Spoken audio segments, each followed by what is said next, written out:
ആ ഇന്നാണോ?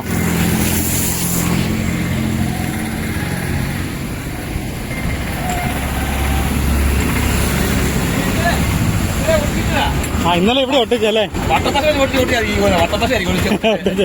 ഇന്നലെ അവിടെ ഒട്ടിച്ചേ? അവിടെ ഒട്ടിച്ചു ഇന്നലെ. ഇപ്പൊ രണ്ട് വേണ്ടി ഇപ്പറ പൊട്ടിയിട്ടുണ്ട്.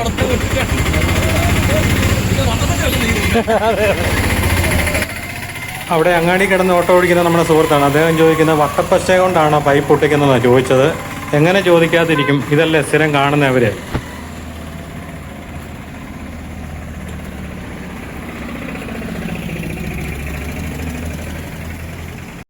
നമസ്കാരം, ഞാനിപ്പോൾ നിൽക്കുന്നത് പുതുപ്പള്ളി പള്ളിയുടെ സമീപത്താണ്. നിങ്ങൾക്കറിയാം, കഴിഞ്ഞ ദിവസം ഇവിടെ പൈപ്പ് പൊട്ടി. വീഡിയോ എല്ലാം ഞാൻ ഇട്ടതാണ്. കഴിഞ്ഞ ദിവസം പൈപ്പ് പൊട്ടിയത് തൊട്ടിപ്പുറത്താണ്. അതിന് സമീപം തന്നെ വീണ്ടും പൈപ്പ് പൊട്ടിയിരിക്കുകയാണ്. ഈ റോഡിൽ ഇപ്പോൾ ഇത് തുടർക്കഥയായിട്ട് മാറിയിരിക്കുകയാണ്. അപ്പം ഇതിനെപ്പറ്റി കുറച്ച് കാര്യങ്ങൾ പുതുപ്പള്ളിക്കാരായ നിങ്ങളോട് സംസാരിക്കാനുണ്ട്. അപ്പം നമുക്ക് ഈ വീഡിയോയിലേക്കൊന്ന് പോകാം. ആദ്യത്തെ ദിവസം ജോർജിയ സ്കൂളിൻ്റെ അവിടെയാണ് ഒട്ടിച്ചത്. അത് ഞാൻ അതിൻ്റെ ഫുള്ള് വീഡിയോ നിങ്ങൾ കണ്ടതാണ്. അതിനുശേഷമാണ് പാറാട്ടാശുപത്രിയുടെ അവിടെ പൈപ്പ് പൊട്ടിയത്. അത് ഇന്നലെയാണ് അവിടെ ഒട്ടിച്ചത്. അതിനുശേഷമാണ് ഇന്ന് വീണ്ടും ഇവിടെ പൈപ്പ് പൊട്ടിയത്. ഈ വെള്ളം ഒഴുകുന്നുണ്ട്. ഇവിടെ പുതുപ്പള്ളിയിലെ മിക്ക വാർഡിലും കുടിവെള്ളം ഇല്ലാതെ ബുദ്ധിമുട്ടിക്കൊണ്ടിരിക്കുകയാണ്. അത് നേരെ ഓട്ടോ സ്റ്റാൻഡിൻ്റെ അവിടെ ഒരു ഓടയുണ്ട്, അതിലോട്ടാണ് പോകുന്നത്.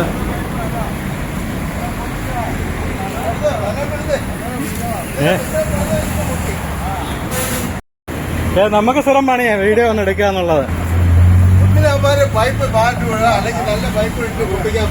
അല്ലെന്നേ, ഇതിന് ശാശ്വതമായിട്ട് എന്തെങ്കിലും പരിഹാരം ഉണ്ടാക്കിയില്ലെങ്കിൽ ശരിയാകുന്നില്ല. ഇതിനറിയ എത്രയോ വർഷം പഴക്കമുള്ള പൈപ്പായി കിടക്കണേ. നമ്മളൊക്കെ ഉണ്ടാകുന്ന മുമ്പ് പോലെയുള്ള കിടക്കുന്ന പൈപ്പാണ്. അതെ അതെ, ഇത് ഏതായാലും എന്നും കുഴിക്കുന്നുണ്ട്. ഇത് കാലം കുഴിച്ച് പുതിയ പൈപ്പ് ഇടാനേ പറ്റത്തുള്ളൂ, അല്ല വേറെ ഒരു പോകുമ്പോഴില്ല ഇതിന്. അല്ലെങ്കിൽ ടോർസ് നിർത്തണം. ടോറസ് നമ്മൾ അതിനോട് പറയുമ്പോഴത്തേന് അവര് പറയും ഞങ്ങള് ടാക്സ് കൊടുത്തിട്ടാ ഓടുന്ന അവര് പറയും. അപ്പറേ ഉണ്ടാകും. കണ്ണ് കൂടിപ്പോയി. പണ്ടത്തെ പോലെയുള്ള വണ്ടിയല്ലല്ലോ.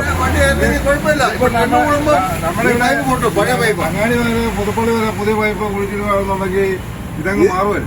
നല്ല പൈപ്പ് ഇട്ടാൽ മതി. അല്ലെങ്കിൽ നമ്മൾ എത്രയോ വർഷം നമ്മളൊക്കെ ഉണ്ടാകുന്നതിന് മുമ്പുള്ള ഒരു പൈപ്പ് കിടക്കുന്നത് അത് ഓരോ വർഷം ഇങ്ങനെ പൊട്ടി. അത് തന്നെയല്ലേ പ്രഷർ കൂടി വരുമ്പോഴത്തേന് ഇതെല്ലാം പൊട്ടിപ്പോകുന്നത്. ഈ ടോർസിന്റെ വെയിറ്റ് എന്ന് പറഞ്ഞാൽ എന്തുമാത്രം വെയിറ്റ്, അത് താങ്ങാനുള്ള ശക്തി പൈപ്പിനില്ല. ഇല്ല, അതെ അത് സത്യ. ടോറസിന്റെ കാര്യം സത്യ. പക്ഷെ നമ്മൾ പറയുമ്പം പറയും അവര് ഓടണ്ടേ, അല്ലെങ്കിൽ അവര് ടാക്സ് അടയ്ക്കണം. ഒന്നിലെ തീരുമാനം ഉണ്ടാക്കിയിട്ട് ഓടാം. അങ്ങനെ ഉണ്ടാക്കി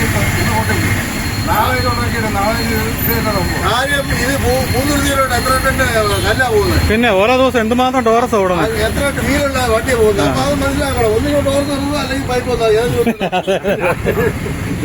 അല്ലേ, ഇവിടെ ഈ അങ്ങാടി തൊട്ട് പുതുപ്പള്ളി വരെയുള്ള പൈപ്പ് മാറിയാൽ മതി.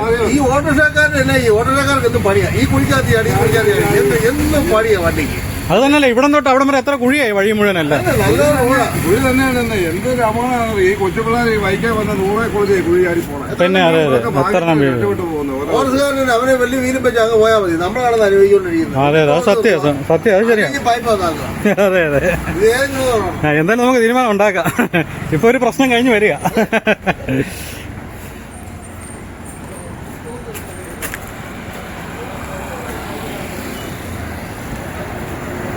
അപ്പം ഇവിടുത്തെ ഓട്ടോറിക്ഷക്കാരൊക്കെ പറയുന്നത് ശരിയാണ്. അമിതമായ ഭാരം വഹിച്ചുകൊണ്ടാണ് ടോറസും മറ്റുമൊക്കെ ഇതിലെ പോകുന്നത്. അപ്പം ഇതിൻ്റെ അകത്തുള്ള പൈപ്പൊക്കെ വർഷങ്ങൾ പഴക്കമുള്ള പൈപ്പല്ല, അതൊക്കെ പൊട്ടി ഇല്ലല്ലോ അതിശയമുള്ളൂ. അപ്പം ഇതിന് ശാശ്വതമായിട്ടൊരു പരിഹാരം ഉണ്ടാക്കുക എന്നുള്ളതാണ്. അപ്പം നമുക്ക് ബാക്കി കാഴ്ചയിലേക്ക് പോകാം. ഇന്നലെ വന്ന് പൈപ്പ് പൊട്ടിച്ചിട്ടാണ് ഇവിടെ ഡിവൈഡർ വെച്ചിട്ട് പോയത്. അതിന് തൊട്ട് സമീപത്ത് തന്നെ ഈ സൈഡിലാണ് ഇന്ന് വീണ്ടും പൈപ്പ് പൊട്ടിയിരിക്കുന്നത്. ഇവിടെ നിന്ന് അങ്ങോട്ട് പോകുമ്പോഴത്തേന് ഈ ചെറിയ പാച്ച് വർക്ക് ചെയ്തത് മുഴുവൻ പൈപ്പ് പൊട്ടിയതിൻ്റെ ഒട്ടിച്ചതാണ്. അതിൻ്റെ തൊട്ട് ഇവിടെ ഇപ്പം നിങ്ങൾക്ക് കാണാം.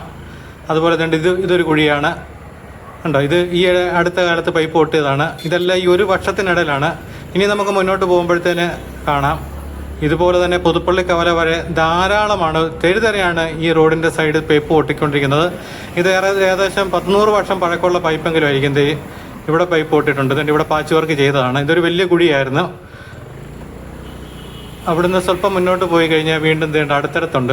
ഇവിടെ കണ്ട് ഇതെല്ലാം ചെറിയ ചെറിയ കുഴികളാണ്. ഇതെല്ലാം ഈ അടുത്ത കാലത്ത് ഒട്ടിച്ചതാണ്. ഇതെല്ലാം ഒന്ന് ഒട്ടിച്ചിട്ട് പാച്ച് വർക്ക് ചെയ്തിട്ടുണ്ട്. അതിനുശേഷമാണ് കഴിഞ്ഞ ദിവസം ഞാൻ ആ വീഡിയോ ഇട്ടതുകൊണ്ട് ഇവിടെ പൊട്ടിക്കിടന്നത്. അവിടെ ചെയ്തിരിക്കുന്നുണ്ട്. അവിടെ പാച്ച് വർക്കോ കാര്യങ്ങളോ ഒന്നും ചെയ്തിട്ടില്ല, ചുമ്മാ മണ്ണെടുത്തിട്ട് പോയുള്ളൂ. അതിൻ്റെ സമീപം തന്നെ അടുത്ത കുഴിയുണ്ട്, കണ്ടോ നിങ്ങൾക്ക് കാണാം. അത് കഴിഞ്ഞിട്ട് പിന്നെ അവിടെ നിന്ന് സ്വല്പം മുന്നോട്ട് പോയതുകൊണ്ട് അത് അടുത്ത് പാച്ച് വർക്ക് ചെയ്തതാണ്. അതുപോലെ തന്നെ ഇതൊരു സ്കൂളാണ്, ജോർജിയൻ പബ്ലിക് സ്കൂള്. ഇതിൻ്റെ വാതിക്കലാണ് മിക്ക ദിവസവും പൈപ്പ് പൊട്ടുന്നത് ഇവിടെയാണ്. ഇതിൻ്റെ ഇവിടെ എല്ലാം ഇതുണ്ട്, ഈ പാച്ച് വർക്ക് ചെയ്തിരിക്കുന്ന എല്ലാം ഇതുപോലെ തന്നെ പൈപ്പ് പൊട്ടിയതാണ്. ഇവിടെ നിന്ന് അങ്ങോട്ട് പോയി കഴിഞ്ഞാൽ ഇവിടെ തന്നെ അടുത്ത ഇത് പണ്ട് റോഡിന് വീതി കുറവായിരുന്നു. ആ സമയത്ത് റോഡിൻ്റെ സൈഡിൽ കൂടെ ഇട്ടിരുന്ന പൈപ്പാണ്. ഇപ്പം വീതി കൂടിയപ്പം റോഡിൻ്റെ സെൻട്രലിലായി. കണ്ടോ, ഇതെല്ലാം പൈപ്പ് പൊട്ടിയതാണ്. അതുകൊണ്ട് ഇവിടെ ഒരു വലിയ കുഴിയായിട്ട് മാറിയിരിക്കുകയാണ്. അതുകൊണ്ട് ഇത് ഈ കഴിഞ്ഞ ദിവസം പൈപ്പ് പൊട്ടിയിട്ട് അവർ കുഴി കണ്ടോ, അതുകൊണ്ട് അതിൻ്റെ തൊട്ടടുത്ത് അടുത്ത കുഴി, അതുകൊണ്ട് അതിൻ്റെ തൊട്ടടുത്ത് സമീപത്ത് അടുത്തത്. ഇതെല്ലാം പൈപ്പ് പൊട്ടിയിട്ട് ഈ അടുത്തിടയിൽ ഒട്ടിച്ചതാണ്. ഈ ഒരു വർഷത്തിൻ്റെ ഇടയിൽ എത്രയോ പ്രാവശ്യം എന്തുമാത്രം പൈസ ഈ റോഡിൽ ചിലവാക്കിയിട്ടുണ്ടെന്ന് പറയാം പൈപ്പ് പൊട്ടുന്നതിന്. അങ്ങനെ ഇത് പുതുപ്പള്ളി കവല വരെ നിങ്ങൾക്ക് യാത്ര ചെയ്യുന്നവർക്ക് കാണാം. ഇതുപോലെ ഇത് അടുത്ത പൈപ്പ് പൊട്ടിയതിൻ്റെയാണ് ഇതിവിടെ. ഇവിടെ കുറച്ച് ഇരുത്തിപ്പോയതാണ്. ഇതിൻ്റെ വലത്ത് സൈഡിലും ഉണ്ട് ചെറിയൊരു കുഴിയുണ്ട്.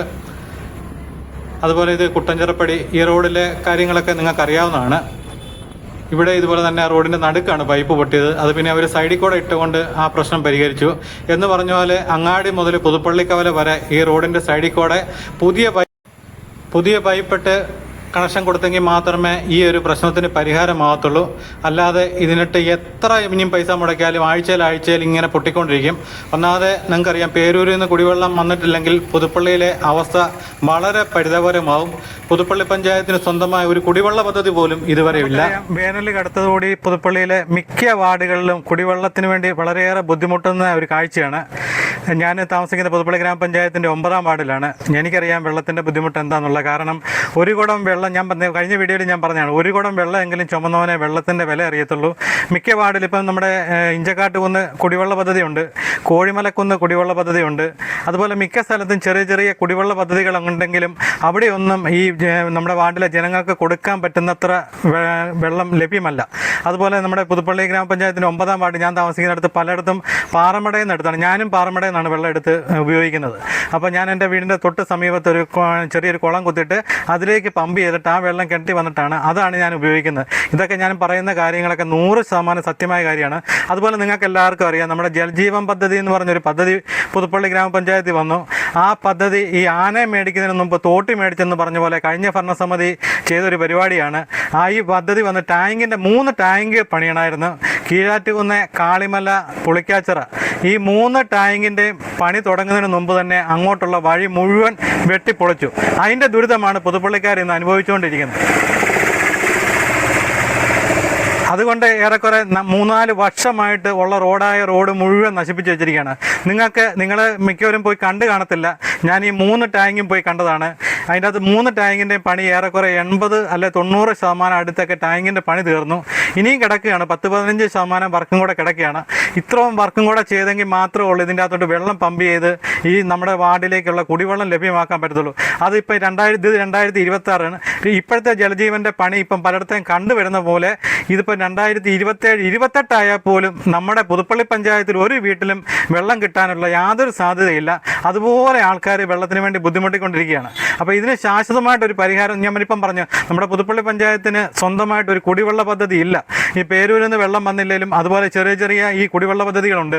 ഇഞ്ചക്കാട്ടുകുന്ന്, അതുപോലെ കോഴിമല, ഈ ചെറിയ ചെറിയ കുടിവെള്ള പദ്ധതികളിൽ നിന്നും അതുപോലെ ഇപ്പം ഞണ്ടുകുളത്തിൽ നിന്ന് പമ്പ് ചെയ്യുന്നുണ്ട്. ഞണ്ടുകുളത്തിൽ നിന്ന് അവിടെ പമ്പ് ഹൗസ് ഉണ്ട്. അവിടുന്ന് പമ്പ് ചെയ്യുന്നതുകൊണ്ടൊക്കെയാണ് കുറച്ച് വെള്ളങ്ങൾ 9ാം വാർഡിലൊക്കെ കെട്ടിക്കൊണ്ടിരുന്നത്. ഇതൊക്കെ എന്തെങ്കിലും ഒരു സാഹചര്യത്തിൽ ഇതിൻ്റെ പൈപ്പ് ബ്ലോക്ക് ആയാൽ ഈ പുതുപ്പള്ളിയിൽ ഒരു പഞ്ചായത്തിലും ഇപ്പം നമ്മുടെ പയ്യപ്പാടിയിൽ നിന്ന് വിളിക്കാൻ തുടങ്ങിയിട്ടുണ്ട്. അങ്ങനെ പല വാർഡിലും വെള്ളമില്ലെന്നൊക്കെ പറഞ്ഞ് നമ്മുടെ വീഡിയോയ്ക്ക് എടുത്ത് താഴെ കമൻറ്റ് വരുന്നുണ്ട്. അപ്പോൾ ഇതാണ് നമ്മുടെ പുതുപ്പള്ളി ഏറ്റവും വലിയൊരു പ്രശ്നമാണ് കുടിവെള്ള പ്രശ്നം. നമുക്കറിയാം, തൊട്ട് സമീപത്ത് മീനടം പഞ്ചായത്തുണ്ട്. അവർക്ക് സ്വന്തമായിട്ട് ജലനിധി എന്നും പറഞ്ഞൊരു പദ്ധതി അവർ തുടങ്ങിയിട്ടുണ്ട്. അതിൻ്റെ പൂർണ്ണ അധികാരം ആ പഞ്ചായത്തിനാണ്. അത് കാരണം അവിടുത്തെ എന്ത് കാര്യങ്ങൾക്കും പെട്ടെന്ന് അവർ നീക്കുപോക്കുണ്ടാക്കി ആ പദ്ധതി വളരെ നല്ല രീതിയിൽ തന്നെ ഈ അടുത്തിടയിലായിരുന്നു അതിൻ്റെ വാർഷികം. അവരെന്നെ വിളിച്ചാണ്, എനിക്ക് അവിടെ പങ്കെടുക്കാൻ പറ്റിയില്ല. അപ്പം അതുപോലെ നല്ല രീതിയിലാണ് ആ പഞ്ചായത്ത് കാര്യങ്ങളുണ്ടെന്ന്. എന്നാൽ പുതുപ്പള്ളി പഞ്ചായത്തിലെ അവസ്ഥ നമുക്കിതുവരെ സ്വന്തമായിട്ട് ഈ പലയിടത്തുനിന്നും വെള്ളം വന്നില്ലെങ്കിൽ പുതുപ്പള്ളി കുടിവെള്ളം എന്ന് പറയുന്നത് ഇല്ലാതാവും. അതുകൊണ്ട് ആദ്യം തന്നെ പുതുപ്പള്ളി സ്വന്തമായിട്ടൊരു കുടിവെള്ളത്തിന് വേണ്ടി എന്തെങ്കിലും ഒരു പദ്ധതി കൊണ്ടുവന്നു വന്നില്ലെങ്കിൽ ഈ പുതുപ്പള്ളിയിൽ ആരും വെള്ളം കുടിച്ച് മരിക്കുമെന്ന് തോന്നുന്നില്ല. അതിൻ്റെ അകത്ത് ഞാൻ ഇപ്പം പറയുകയാണ്, നമ്മുടെ പുതുപ്പള്ളി MLA ചാണ്ടി ഉമ്മന് ഈ കാര്യത്തിൽ കുറച്ചും കൂടെ ഉത്തരവാദിത്തം കാണിക്കണം. കഴിഞ്ഞ ദിവസം നടന്ന സമരങ്ങളെല്ലാം നിങ്ങൾ കണ്ടതാണ്. 2 മെമ്പർമാർ പോയി നമ്മുടെ തിരുവഞ്ചൂർ വാട്ടർ അതോറിറ്റി ഓഫീസിൽ പോയി സമരത്തിന് കുത്തിയിരുന്നു. അതുപോലെ പുതുപ്പള്ളി ഗ്രാമപഞ്ചായത്തിൻ്റെ ഭരണസമിതി അംഗങ്ങൾ മുഴുവൻ അങ്ങാടി റോഡിൽ കുത്തിയിരുന്നു. ഈ സമയത്ത് MLA 1 മണിക്കൂർ വിചാരിക്കുകയാണെങ്കിൽ ഈ പ്രശ്നങ്ങൾക്കെല്ലാം പരിഹാരം കാണാൻ പറ്റും. അങ്ങനെ കുറച്ച് കാര്യങ്ങളോട് പുതുപ്പള്ളിയുടെ കാര്യത്തിൻ്റെ അകത്ത് ഉത്തരവാദിത്വം ഉണ്ടാകണം. ഇപ്പോഴത്തെ അവസ്ഥ എല്ലാവർക്കും അറിയാം, ഇലക്ഷൻ്റെ പ്രോട്ടോക്കോളാണ്. മറ്റുള്ള കാര്യങ്ങൾക്കൊന്നും അദ്ദേഹത്തിന് സംബന്ധിക്കാൻ പറ്റത്തില്ല. എങ്കിലും വിജയിച്ചു കഴിഞ്ഞിട്ട് ഈ പുതുപ്പള്ളിയിൽ ഈ കുടിവെള്ളത്തിൻ്റെ കാര്യത്തിൽ അദ്ദേഹം ഒരു തീരുമാനമെടുക്കും തന്നെയാണ് എൻ്റെ പ്രതീക്ഷ. അതിനുവേണ്ടിയുള്ള എല്ലാ കാര്യത്തിനും നമ്മുടെ ചാനൽ നിങ്ങൾ MLAയോടൊപ്പവും അതുപോലെ നാടിനൊപ്പവും ഉണ്ടാകുമെന്നുള്ള ഉറപ്പ് തരുന്നു. അപ്പോൾ നമുക്ക് വീണ്ടും മറ്റൊരു വീഡിയോയുമായിട്ട് വീണ്ടും കാണാം.